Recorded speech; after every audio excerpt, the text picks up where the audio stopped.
Hey everybody, welcome back. My name is Abby. I'm with Fitness is Medicine. Today we're going to do another great full body workout in your home using no equipment. We will use a fit ball, but other than that, that is the only piece of equipment we're going to use. If you don't have a fit ball, I can show you suggestions on how to do these exercises without. Okay, so remember to come into these workouts warmed up and ready to move. 5 to 10 minutes of a cardio workout. Get your heart rate up, get your muscles and joints warmed up and ready for movement, and your mindset ready for movement. Okay, we're going to start with some push-ups today. And I know these are hard, and I know they're maybe not your favorite, but they're a really great kind of full body exercise. It works your chest, yes, and your arms. You got your triceps. We're kind of working a lot of different muscles, which is why these are so hard. So remember to level up or level down. You can start on a countertop or a bar or your treadmill. You can kind of lower it down. So then you could use a bench that's just a little bit lower, or you can start on the floor. Whatever you have been doing, see if you can start just a little bit harder and then go back to the way you've been doing it. So if you normally do these on your knees, start on your toes. Just see how it goes. And you can always drop to your knees. Okay, let's do them however you're doing them. You want your hands directly beneath those shoulders, your body flat as a board. Keep your head in line with the rest of your body. That's a common thing where people start to dip their heads. Lead with your chest. Remember, you can drop to those knees. And 10. Good. All right. Really think about pulling up with your tummy as you're pushing. We've got some deconstruction going on upstairs, so Baloo's a little nervous. He's going to come join me, and it might be a little loud. I apologize for that. Okay, next we're going to stand up. So stand up slowly. Make sure you don't get lightheaded or dizzy. See how Baloo likes me doing squats over him. If you don't have a ball, you can do a wall squat. So just stand against the wall like this. And you can just hold this, okay? If you do have a ball, bring your feet out a little further than you think feels natural, because if you're here, it's going to be really hard to squat and sit your hips back. So I want you to squat down into a squat, and then we're going to do little squat pulses. So we're going to hold it down here, and it's like you're going to start to stand up, but don't quite. So I want you to think about squeezing your glutes as you pulse up. You should really be feeling it right here in those quads, but I also want you to squeeze those glutes to help out those quads and knees. Let's go 5 more seconds. And rest. Good. Okay, that's a burner. That's a good one.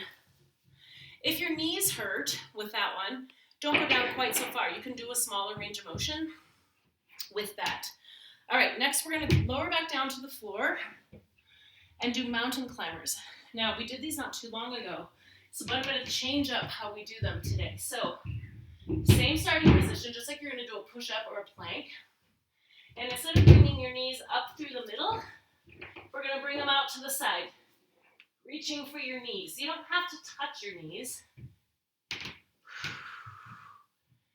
Keep those hands directly beneath your shoulders. These are more challenging, so if you need to take a break or only do 5, that's okay. Working those obliques.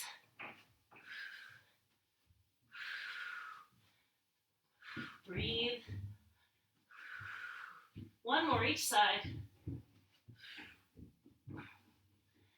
And rest. Good. So that's working lots of muscles, as you can feel, but it's really working those side abs, your obliques, that help with that lateral stability.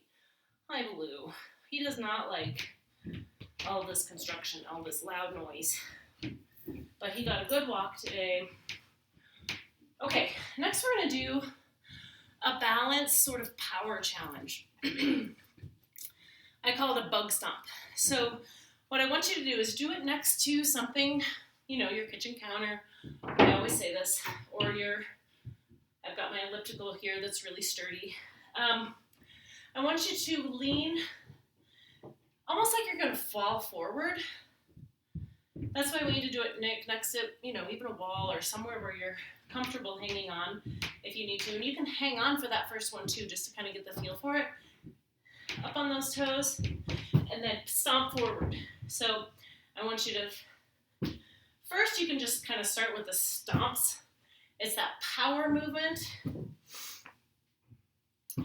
Because if we are going to trip or, try to catch ourselves from falling, we want to be able to move quickly and pick up your feet and catch yourself. So really, it's just, you can start with just that bug stomp. But then as you get used to it, if you can kind of fall forward on those toes and stomp.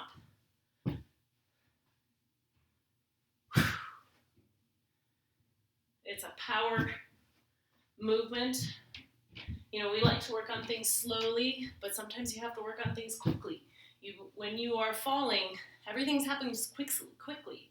So you want to be able to react quickly and kind of train yourself to catch yourself.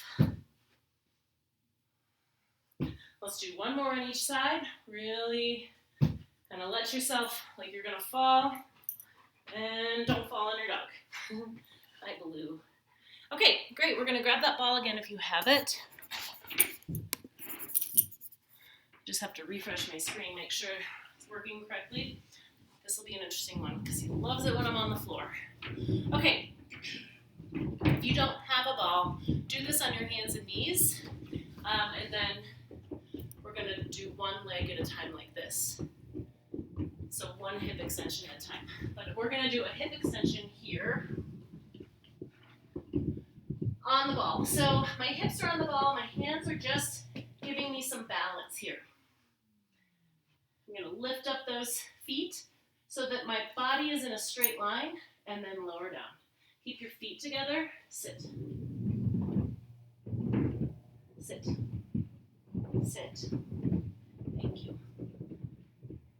Keep your feet together, keep those legs straight. You're really pulling from those glutes here.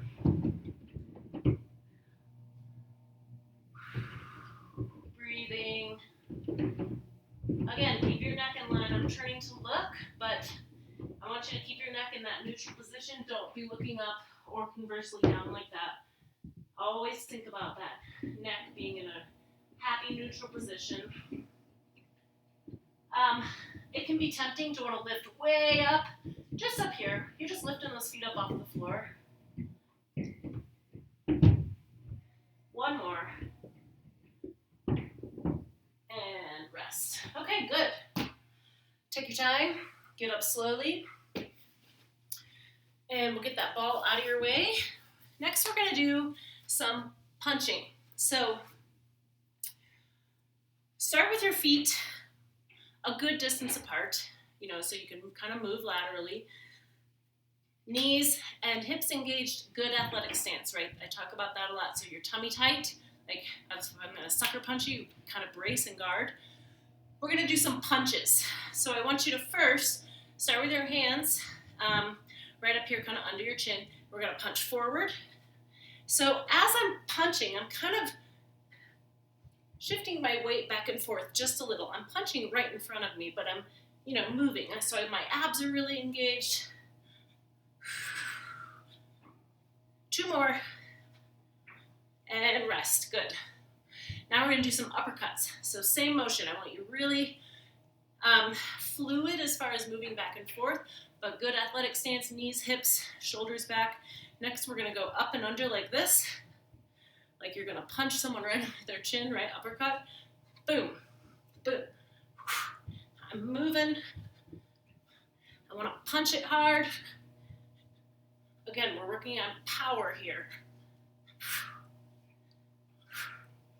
2 more. And rest. Good. Okay, I like those. They can be really powerful in your shoulders. So start off slowly, get the motion, and then start to add some power. Start to see how it feels. You may notice a little soreness in your shoulders tomorrow, and that means that it's that eccentric motion that it's controlling. So that's where your soreness may come from if you're sore in your shoulders. Okay, go through those 1 or 2 more times, like I always say.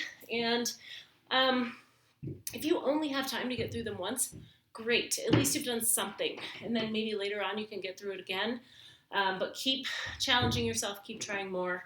And let me know if you have any questions or need any modifications.